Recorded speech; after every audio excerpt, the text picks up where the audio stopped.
Bonjour à tous et bienvenue sur Avenir du Congo Télévision. L'examen commence par le comportement. Votre avenir ne commence pas le jour de la publication des résultats, il commence bien évidemment aujourd'hui, dans la cour de l'école, dans la classe ou encore à la maison.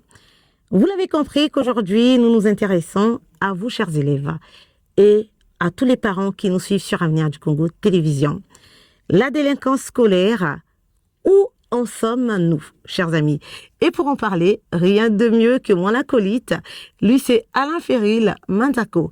Alain, bonjour. Bonjour Shizanka. Comment vas-tu? Ça va très bien et comme tu peux le constater. Alors Alain, aujourd'hui, on s'intéresse à la délinquance juvénile. Est-elle vraie, cette affirmation, cette phrase, on va le dire ainsi, ou fausse? On n'échoue pas à l'examen le jour J. On a échoué tous les jours depuis la rentrée par son comportement là. Ce sujet et cette affirmation, pour moi, il y a qu'une thèse. Hein. Il y a que la thèse et il n'y a pas d'antithèse. On dit que l'examen commence dès le premier jour. Il y a un dicton, sinon un proverbe de chez nous qui dit il ne faut pas manquer le début. Si tu es élève et que tu n'as pas l'habitude de lire tes leçons, sache que ça va s'accumuler. Ouais. Une fois que ça s'accumule, tu auras du mal à rendre. Parce que avant d'arriver à l'examen, il y a d'abord des devoirs qui se font. Mais si tu es incapable de lire, tu es en train d'accumuler des leçons. Parce qu'il n'y a pas qu'une seule leçon. Tu as des leçons de français pour ceux qui font la série A, de philosophie, d'histoire-géographie, pour ceux qui font des séries techniques, des mathématiques, les sciences physiques, la SVT, et voire même ceux qui font le CEP. Oui. Donc, il faudrait travailler chaque jour. L'examen se prépare dès le début. Si tu as manqué le début, il serait difficile de rattraper. Alors Alain, il y a plusieurs matières, on révise le français, la physique, les maths, mais quelle est la première matière à l'examen? Est-ce la conduite ou le travail en classe? C'est la conduite tout de suite. Je dirais que c'est la conduite. Parce que un élève qui ne se conduit pas bien, sache qu'il aura du mal à s'accommoder de ce qui se donne à l'école. Il aura du mal. C'est la conduite. Il y a un écrivain français que j'aime bien lire, que je lisais bien, Pierre de Ronsard, qui disait « Le choix d'un bon ami est une douce chose ». Si tu es élève, tu n'as pas une bonne conduite, tu n'es pas encadré de bons amis, alors que espères-tu? C'est ça en fait. Alors Alain, un élève peut-il dire « Je prépare mon bac », s'il sèche les cours, s'il insulte les profs et traîne avec un gang à la sortie, c'est de la préparation ou du sabotage scolaire bien sûr. Je pense que je l'ai dit tantôt, c'est du sabotage. Parce que on ne peut pas dire qu'on prépare son examen et qu'on ne soit pas conscient de ce qui t'attend. C'est dès le premier jour que l'examen se prépare, je disais tantôt. Mais que faire lorsqu'on est dans cette situation où il y a pas mal d'élèves, mais vous retrouvez avec vos amis peut-être de la cité, voilà, vous retrouvez dans une même classe et ces amis sont dans un gang. Que faire dans ce genre de cas? J'ai toujours dit que être entouré des gangs, c'est un choix. C'est un choix personnel. Il y a eu des gens qui ont habité des quartiers où la délinquance est vraiment à haut niveau. Ben, il y a ceux qui se sont en sortis dans la vie. Il y a ceux qui ont réussi. C'est un choix. Tu peux habiter un quartier ou un milieu où il y a des gangs, mais sans pourtant en faire partie. C'est possible. Et comment le faire alors? C'est de rester à l'écart de tout cela. Et surtout, c'est d'obéir aux règles, parce que ça commence depuis la maison, aux règles établies par des parents. D'éviter, tu sais déjà que cet ami ou bien ce voisin, si il a un comportement déviant, pourquoi je devrais être à ses côtés? Je ne vois aucun intérêt d'être à ses côtés. Je vois aucun intérêt. On peut avoir beaucoup de connaissances, mais on doit choisir ses amis. Merci beaucoup Alain. L'exclusion férile définitive en mai. Parce que là, nous sommes déjà en avril. Hein. Il ne nous reste que le mois de mai. Parce que les examens vont commencer le 2 juin. L'exclusion définitive en mai égale à pas de composition en juin. Le règlement social est plus impitoyable que l'examinateur. Les élèves le savent ou on ne le dit pas assez. Je pense que c'est déjà, pour répondre à ta question, je dirais que la responsabilité est partagée déjà pour l'information. Ok. Vous savez, on a souvent du mal sinon à faire véhiculer des informations importantes, pardon. On a souvent du mal à le faire. Pourquoi? Parce qu'il arrive qu'une fois qu'on a parlé d'un règlement, d'une loi, et on se dit d'accord que c'est fini. Il est très important de revenir dessus, de rappeler. Là, on parle de l'éducation. Imagine qu'il y a des règles strictes à suivre, que l'élève doit suivre. Il est important de les afficher dans les salles de classe. Ce serait important. Mais toi, élève, qui sait que tu tends vers la fin de l'année scolaire et l'examen qui s'approche, tu devrais en réalité. On dit souvent que la calebasse se casse souvent au seuil de la porte. Mhm. Voilà, tu es presque là, presque à l'examen. Il faudrait être plus vigilant, surtout d'être droit. Voilà. Les règles sont faites pour qu'on les respecte. C'est tout. Parlons de la triche à présent, Ferril. 5 ans d'interdiction de tout examen d'État, 5 ans de vie foutue pour un bout de papier dans la chaussure, et on l'appelle communément bébé Lily. Voilà.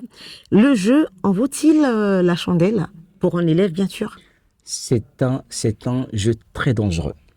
La triche ne marchera jamais. Tu peux tricher aujourd'hui pour réussir à ton examen. Est-ce que tu te poses des questions de ce qui t'attend demain sur le secteur de l'emploi? C'est ça le problème. Il est important de chercher toujours à faire travailler sa tête. Pourquoi perdre 5 ans? Parce que tu n'as pas bien utilisé tes leçons à faire des bébés Lily. Les bébés Lily, pour ceux qui ne savent pas, c'est une méthode de triche. Avec des petits bouts de Avec papier, des petits bouts de papier. En miniature. En Voilà. miniature. D'ailleurs, on l'appelle bébé Lily. Et voilà, on l'a tiré ce nom d'un dessin animé qu'on appelait bébé Lily. Mhm.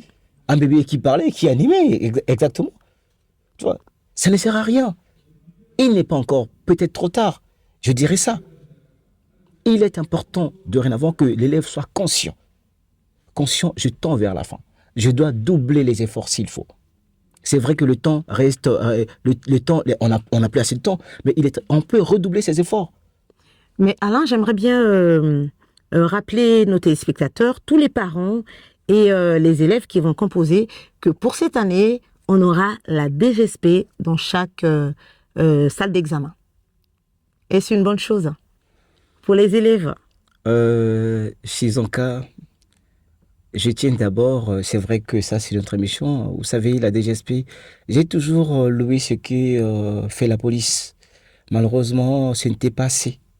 Il a fallu que la DGSP vienne compléter cette liste pour essayer d'éradiquer certains comportements déviants.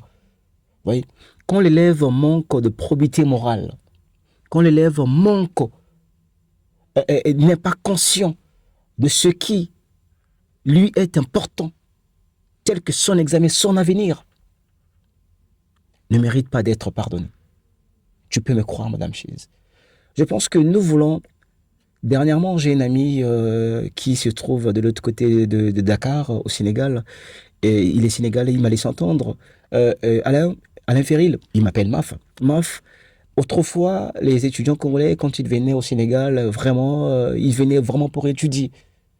Ces dernières années, la plupart viennent et voilà, ils sont accros à l'alcool et puis voilà, tout ce qui est déviant.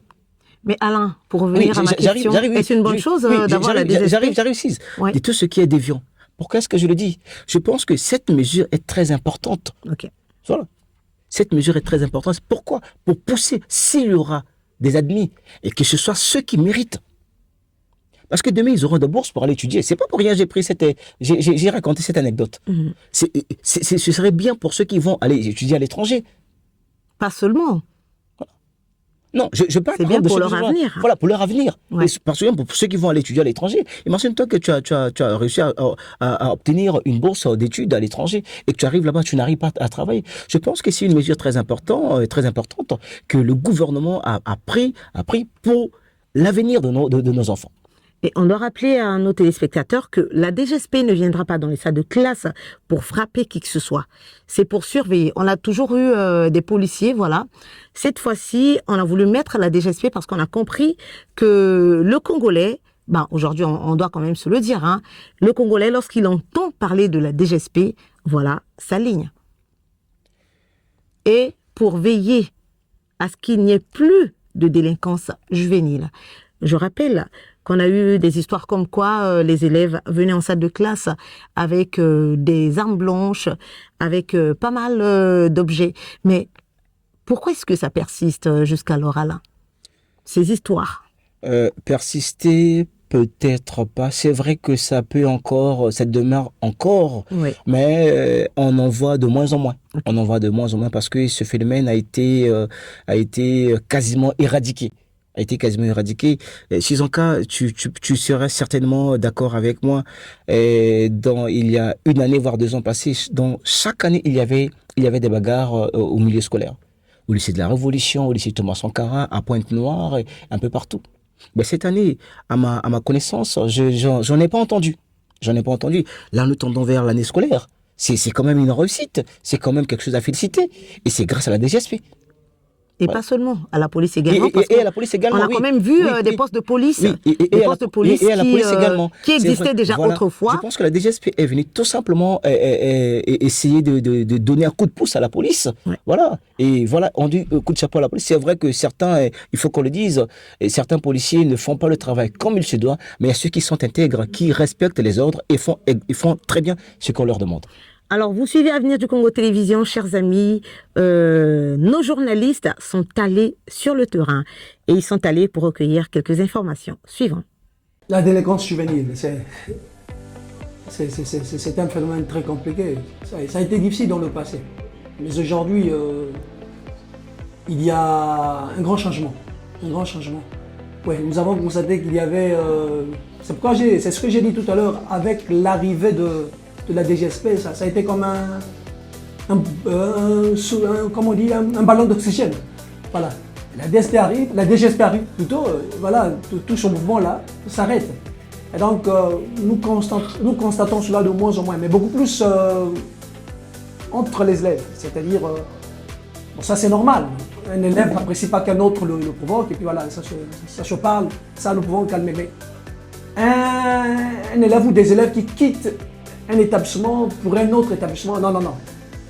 Personnellement, je parle pour le compte de liberté privée, non. Première question qui est en train de se tourner au sein des établissements. C'est quelque chose que les autorités de ce pays ont eu à constater et ont mis en place la DGSP pour veiller à tout ça. Mais grâce à la DGSP aujourd'hui, on remarque que le taux de criminalité et de pagaille au sein des élèves ont eu à diminuer.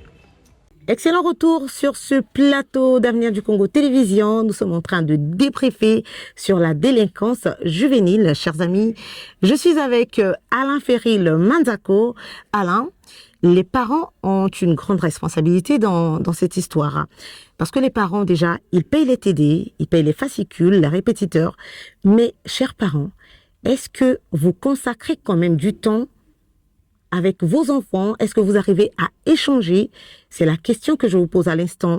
Alors, Alain, est-ce que les parents vraiment prennent du temps pour le suivi de leurs enfants? Shizanka, c'est quelque chose, c'est une question très pertinente. On en a parlé une fois, on en avait parlé une fois avec quelques collègues au niveau de service. Les parents congolais, la plupart des parents congolais sont des laxistes. Je le dis, sont souvent des démissionnaires. Ils payent la scolarité des enfants. Mais il faut demander sur 10 combien vont à l'école pour demander, pour demander après leurs enfants. Combien ils vont? Certainement peut-être 2, voire même un seul parent.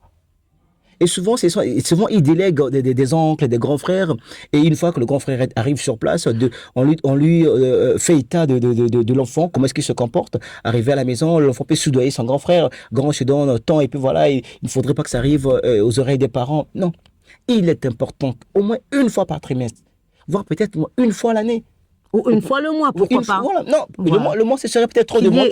qu'il y ait des échanges entre Voilà. les parents et la direction de l'école quand même. Ce serait peut-être trop demandé. Autrefois, il y avait des cahiers de liaison. Il y avait des cahiers de liaison, Ouais. mais malheureusement, c'est une méthode qu'on voit de moins en moins. Et beaucoup Voilà. plus à l'école primaire. Voilà, c'est beaucoup plus à l'école primaire. Mhm. On voit de et aujourd'hui, au niveau du collège, des enfants sont vraiment devenus têtus. Alors, Alain, on va poursuivre parce que on n'a plus assez de temps. Et le stress des examens, parce qu'il y a quand même ce stress. Moi, je me rappelle quand j'étais en classe de 3e, je stressais tellement à l'idée de passer mon examen. Le stress des examens pousse certains à la drogue pour tenir. On prépare l'examen ou on prépare l'échec de toute une vie lorsqu'on en prend des stupéfiants. J'ai toujours dit que lorsqu'on tient à quelque chose, le stress est bien normal. Ok. Parce que si tu tiens pas à quelque chose, tu t'en fous, hein. Tu t'en fous carrément, et voilà, advienne que pourra. Mais lorsqu'on tient à quelque chose, le stress est bien normal. Mais pourquoi prendre des stupéfiants pour essayer de canaliser cela? Ça ne sert à rien. Parce que moi, je connais un ami qui me disait tout le temps que moi, lorsque j'en prends, en tout cas, je peux lire tout un bouquin. C'est bien normal. Moi, personnellement, j'ai eu des amis comme ça. Gars, il faut prendre un peu de whisky, des jours. Ça sert à quoi? Ça ne sert à rien. Canalise ton stress. C'est bien normal d'être stressé lorsque tu tiens à ce que tu fais. Canalise ton stress. C'est facile. Voilà. À quoi sert de prendre des stupéfiants? Ça peut te permettre. Et tu prends des stupéfiants, arriver le jour J dans la salle de classe, tu pourras t'endormir. Et voilà, oubliez ce qui doit être fait. Et n'oubliez surtout pas que lorsque vous en prenez aujourd'hui et demain, vous serez addict. Imagine. Ça devient une addiction. Voilà. Ça devient une addiction. Alors, on continue avec ce thème. Il y a eu, Alain Ferré, il y a une période, il y a eu des bagarres filmées, des drogues, bien sûr, des armes blanches, des vols, des viols ou encore de la prostitution en milieu scolaire. Au Congo, de 2015 à 2026, la délinquance à l'école a progressé ou a-t-elle régressé, Alain? La délinquance au milieu scolaire a vraiment régressé. Et cela est dû, et cela est par rapport à l'opération que la direction générale de la DGSP, voilà, que la DGSP a eu à effectuer sur l'ensemble du territoire national, particulièrement sur les grandes villes, Pointe-Noire et Brazzaville. Je l'ai dit tantôt, il était très très rare que de ne pas voir 2 à 3 bagarres dans les milieux scolaires pendant l'année scolaire. Ben, cette année, je ne les ai pas entendus. Le lycée de la Révolution qui se battait souvent avec le lycée 5 février, on n'a pas entendu cela. Et les 2 lycées Thomas Sankara qui se battaient de l'autre côté, le lycée Thomas Gagnard, A et B, voilà, qui se battaient. On n'a pas entendu cela cette année. Pourquoi? Parce que la plupart des enfants qui créaient ces genres d'occasions pour s'aimer la terreur, c'était des bandits.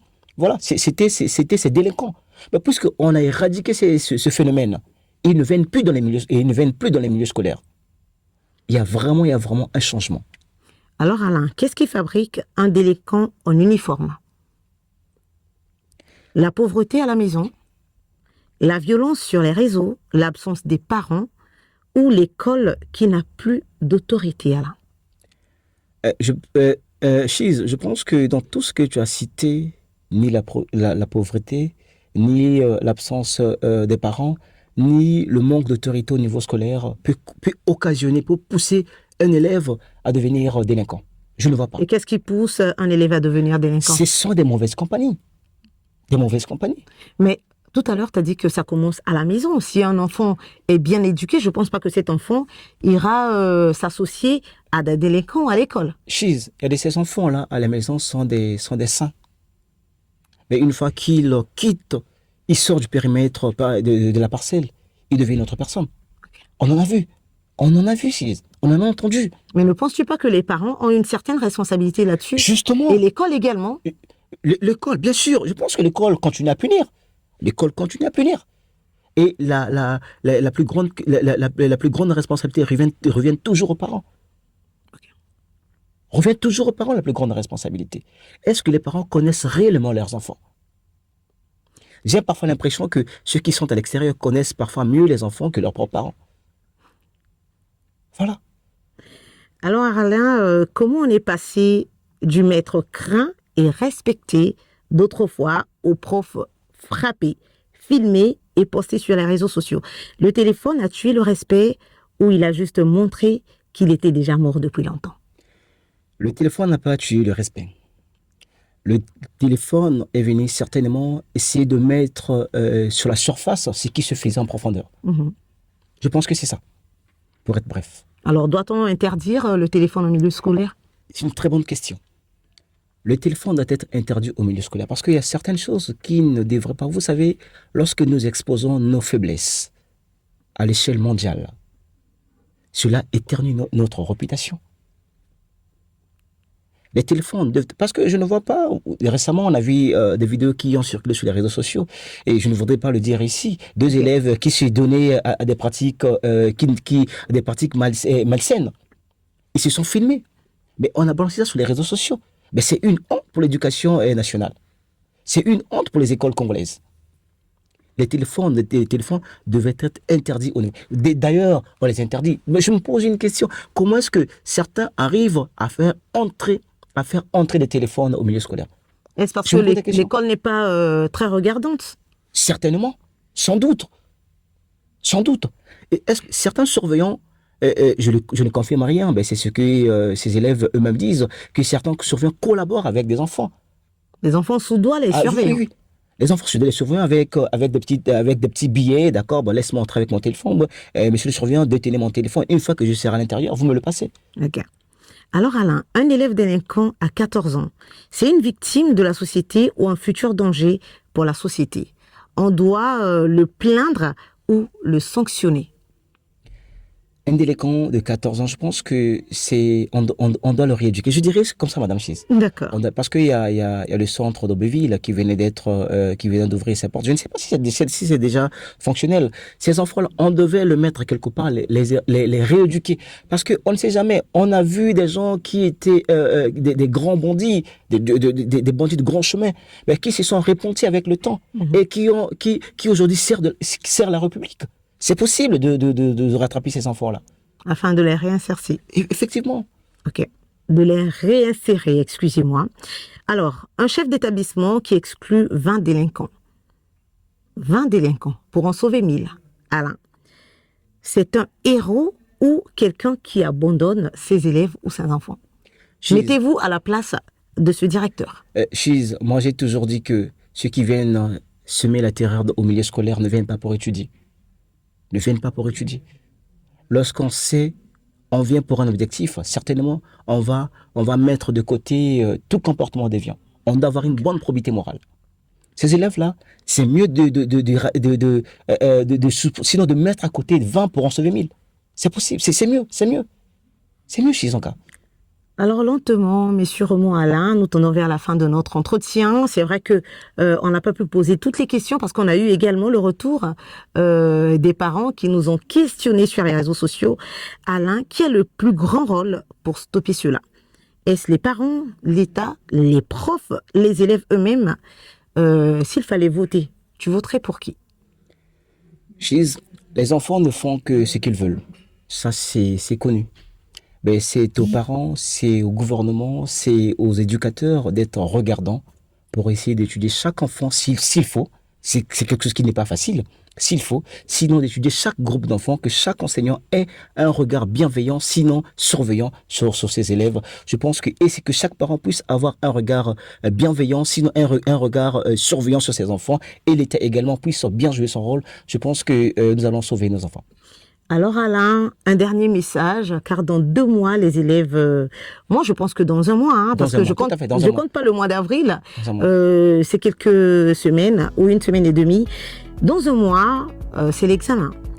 Alors, dans 20 ans, c'est la vie. Lequel des deux tu prépares dès ce matin en changeant de comportement? S'il faut s'adresser à tous ces élèves qui nous suivent, à tous les parents. Parce que dans 1 mois et demi, c'est l'examen. Et ils doivent se rappeler que dans 20 ans, ça sera leur avenir qu'ils doivent préparer. S'il y a un message à donner à tous ceux qui nous suivent, quel serait votre message, monsieur Alain? Chers élèves, chers parents, Je commencerai par des parents. Chers parents, prenez vos responsabilités.